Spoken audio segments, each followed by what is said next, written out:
severe thunderstorm warning for Fulton County, Kentucky, southeastern Carlisle County, Kentucky, Hickman County, Kentucky, southwestern Graves County, Kentucky, southeastern Mississippi County, Missouri, east central New Madrid County, Missouri, until 2:45 a.m. At 2 a.m., severe thunderstorms were located along a line extending from near Hunter-Dawson State Historic Site to near Obion, moving east at 65 miles per hour.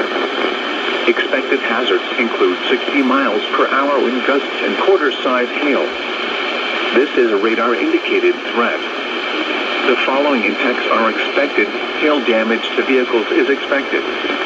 Expect wind damage to roofs, siding, and trees. Severe thunderstorms will be near Big Oak Tree State Park around 2:05 a.m. Towasachi State Historic Site and during around 2:10 a.m. Clinton around 2:20 a.m.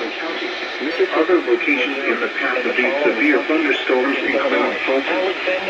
This includes Interstate 69 in Kentucky between mile markers 1 and 14. Repeating, a severe thunderstorm warning has been issued until 2:45 a.m. for the following counties: in Missouri, Mississippi, and New Madrid. In the following counties: 5 miles an hour. Kentucky, Carlisle. Chance of rain near 100%. Thursday, cloudy with a chance of thunderstorms. Showers likely, mainly in the morning. Severe thunderstorm warning remains in effect until 2:15 a.m. falling into the 40s in the afternoon. Northwest winds